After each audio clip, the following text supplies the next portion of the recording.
അത് വൈകിപ്പോയെന്നുള്ള മാത്രമല്ല, എല്ലാവർക്കും അറിയാമല്ലോ. പോറ്റിയെ സംരക്ഷിച്ചത് ആരാണ്? പോറ്റിയാണ്. ഇതിന്റെ കാര്യങ്ങളെല്ലാം ഇപ്പൊ പോറ്റിയുടെ തലയിലും മാത്രമാണ് ഇരിക്കുന്നത്. പോറ്റി ഇത് ചെയ്തു എന്നും അതിന് ഉത്തരവാദികളായ രാഷ്ട്രീയ നേതാക്കളും ബോർഡ് നേതാക്കളും ഒക്കെ ഉണ്ടെന്ന് എല്ലാവർക്കും അറിയാമല്ലോ. ഇത് മൂടിവെക്കുകയായിരുന്നു. ഇവർക്ക് അറിയാമായിരുന്നിട്ട് ഇവർ മൂടിവെക്കുകയായിരുന്നു എന്നാണ് ഹൈക്കോടതി പറഞ്ഞത്.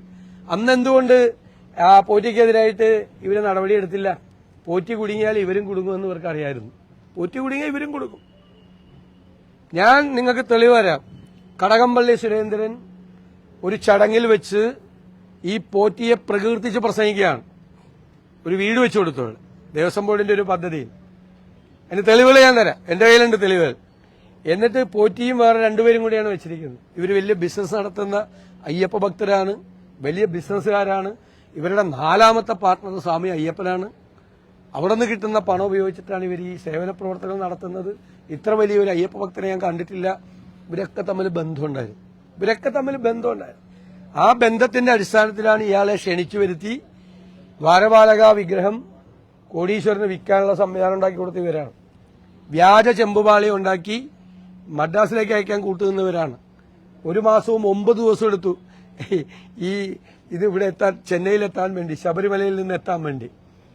എന്നിട്ട് ഇതെല്ലാം അറിഞ്ഞിട്ടും തിരിച്ചറിഞ്ഞിട്ടും ഈ പോറ്റിയെ സംരക്ഷിക്കാൻ വേണ്ടി നിന്ന ആളുകളെ ഇപ്പൊ കോടതി ഇടപെട്ടതുകൊണ്ടും കോടതി നേരിട്ട് SIT സ്പെഷ്യൽ ഇൻവെസ്റ്റിഗേഷൻ ടീമിനെ വെച്ചതുകൊണ്ടും കോടതിക്ക് നേരിട്ട് റിപ്പോർട്ട് ചെയ്യണം എന്ന് പറഞ്ഞതുകൊണ്ടും മാത്രമാണ് പോറ്റി അറസ്റ്റിലായത്. പോറ്റി മാത്രമല്ല, യഥാർത്ഥത്തിൽ ശരിയായി കൃത്യമായി കേസ് അന്വേഷിച്ചാൽ ഇവരൊക്കെ പെടും. ഇതിനകത്ത് ഇവരെല്ലാം പെടും. ഇപ്പൊ ദേവസ്വം ബോർഡ് മുഴുവൻ പ്രതിയായില്ലേ?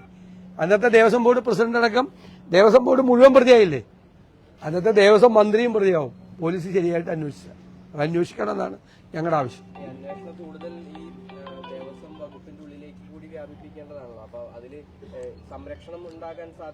ഇവർക്ക് കൂട്ടുനിന്ന ഉദ്യോഗസ്ഥന്മാരുണ്ട്. ഇവരന്ന് പോറ്റിയെ വരെ സംരക്ഷിക്കാൻ ശ്രമിച്ചാണ്. ചെമ്പുപാളി മാത്രമേ ഉള്ളൂ എന്ന് എഴുതി കൊടുത്താണ് പോറ്റിക്ക് ഇവര്. അതായത് പോറ്റിയെ രക്ഷിക്കാൻ വേണ്ടിയിട്ടാണ്. പോറ്റി കുടുങ്ങിയ ഇവരും കുടുങ്ങും. അപ്പൊ പോറ്റിക്ക് ഒരു ഡിഫൻസ് ഉണ്ടാക്കി കൊടുത്താണ് അന്നും. ഇവർക്ക് കൂട്ടുനിൽക്കുന്ന കുറെ ഉദ്യോഗസ്ഥന്മാരുണ്ട്. ആ ഉദ്യോഗസ്ഥന്മാരുണ്ട് ഇതിനൊക്കെ കൂട്ടുനിൽക്കുന്ന, ഇവർക്ക് എല്ലാം ചെയ്തു കൊടുക്കുന്ന കുറെ ഉദ്യോഗസ്ഥന്മാരുണ്ട്. അവരും ഉണ്ട് ഇതിന്റെ അകത്ത്.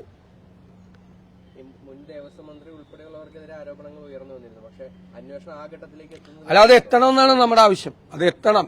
മുൻ ദേവസ്വം മന്ത്രി ഉൾപ്പെടെ അതിന്റെ അകത്ത് ഉള്ളതാണ്. അവർ തമ്മിൽ ബന്ധമുള്ളതാണ്. ഈ പോറ്റിയുമായി ബന്ധമുണ്ട്. ഞാനല്ല ഞാൻ തെളിയിക്കാം. പോറ്റിയെക്കുറിച്ച് നടത്തിയിരിക്കുന്ന പ്രസംഗം, പോറ്റിയുടെ അയ്യപ്പ ഭക്തിയെക്കുറിച്ച് പറഞ്ഞിരിക്കുന്ന പ്രസംഗം ഞാൻ കേൾപ്പിച്ചു തരാം. അല്ല, അവര് തമ്മിൽ ബന്ധമുണ്ടെന്നേ. അല്ലാതെ ദേവസ്വം മന്ത്രി അറിയായിരിക്കും. ദേവസ്വത്തിലെ തിരുവിതാംകൂർ ദേവസ്വം ബോർഡ്, അവരുടെ ദേവസ്വം ബോർഡ്, CPMന്റെ ദേവസ്വം ബോർഡ്, അവിടെ നിന്ന് ദ്വാരപാലക ശില്പം എടുത്ത് പുറത്തു കൊണ്ടുപോയി വിൽക്കുകയും അതിന്റെ വ്യാജ ചെമ്പുപാളി ഉണ്ടാക്കി മദ്രാസിലേക്ക് അയക്കുകയും ചെയ്ത് അറിഞ്ഞില്ലെങ്കിൽ പിന്നെ ദേവസ്വം മന്ത്രിയായിട്ട് ഇരിക്കുന്നതിന്. ദേവസ്വം മന്ത്രിമാരെ നിരന്തരമായി ശബരിമലയുമായിട്ട് ബന്ധപ്പെടുന്ന ആളുകളാണ്. അവിടെ നടക്കുന്ന സംഭവങ്ങൾ അറിഞ്ഞേ മതിയാവൂ. ദേവസ്വം ബോർഡിന്റെ സംവിധാനം വേറെയാണ്. പക്ഷെ ദേവസ്വം മന്ത്രിക്ക് അതുമായിട്ട് യാതൊരു ബന്ധമില്ല. പിന്നെ ദേവസ്വം വകുപ്പിന് മന്ത്രിയുടെ ആവശ്യമില്ലല്ലോ. ദേവസ്വം വകുപ്പിന് പിന്നെ എന്തിനാ മന്ത്രി? ഞങ്ങൾ പറഞ്ഞു എന്തുകൊണ്ടാണ് ഈ ഇപ്പോഴത്തെ ദേവസ്വം ബോർഡ് പിരിച്ചുവിടണമെന്ന് പറഞ്ഞത്? ഇതെല്ലാം അറിഞ്ഞുകൊണ്ട് 2025 വീണ്ടും പൂശാൻ വേണ്ടി ഇറങ്ങിയേക്കുവാണ് സ്വർണ്ണേ. ഒന്ന് പൂശിയതാണ്, 19 പൂശേന്റെയാണ്. 2019 പൂശിയതാണ് മൊത്തം ദ്വാരപാലക വിഗ്രഹം വിറ്റത്. എന്നിട്ട് 40 വർഷത്തെ വാറണ്ടിയുള്ള സംഭവം 20 കൊല്ലം കഴിഞ്ഞപ്പോൾ പൂശിയിട്ട് വീണ്ടും 5 മറ്റത് കിട്ടിയല്ലോ, കോള് അടിച്ച് കിട്ടിയല്ലോ 2019 വീണ്ടും അടിച്ചു മാറ്റാൻ വേണ്ടിയിട്ടാണ് വന്നിരിക്കുന്നത്. തിരുവാഭരണം കമ്മീഷണർ എഴുതിയൊരു കത്തുണ്ട്. ഇത് മദ്രാസിലേക്ക് അയക്കരുത്, ഇത് ശബരിമലയുടെ ക്ഷേത്ര സന്നിധിയിൽ വെച്ച് തന്നെ റിപ്പയർ ചെയ്യണമെന്ന്. എന്നിട്ട് ദേവസ്വം ബോർഡ് പ്രസിഡന്റ് ഒരു കത്ത് എഴുതി പോറ്റിയെ തന്നെ വിളിക്കണമെന്നും പറഞ്ഞു. അതാ കോടതി വിധി ഒന്ന് വായിച്ചു നോക്ക്. അപ്പോ തിരുവാഭരണം ദേവസ്വം കമ്മീഷണർ 10 ദിവസം കഴിഞ്ഞപ്പോൾ പ്ലേറ്റ് മാറ്റി. കാരണം ദേവസ്വം ബോർഡിന്റെ സമ്മർദ്ദമാണ് വീണ്ടും പോറ്റിയെ കൊണ്ടുവരാൻ. കാരണം പോറ്റിയെ കൊണ്ടുവന്നാലേ മറ്റേ നടക്കുള്ളൂ, കൂട്ടുകച്ചവടം നടക്കുള്ളൂ. അതിനു വേണ്ടിയിട്ട് ഇപ്പോഴത്തെ ദേവസ്വം മന്ത്രിയും ഇപ്പോഴത്തെ ദേവസ്വം ബോർഡും വീണ്ടും ശ്രമിച്ചാണ്. നമുക്കാർക്കും അറിയില്ലല്ലോ ഈ കളവ് നടന്നത്. അപ്പൊ അതിനി ആരും അറിയില്ല എന്ന് വിചാരിച്ച് മൂടിവെച്ച സംഭവം വീണ്ടും ഇനി അടിച്ചു മാറ്റാനുള്ളത് അവിടെ അയ്യപ്പന്റെ തങ്കവിഗ്രഹമാണ്. അത് ലക്ഷ്യമിട്ടാണോ ഈ 2ാമത്തെ പൂശൻ ഇറങ്ങിയെന്ന് സംശയമുണ്ട് നമുക്ക്.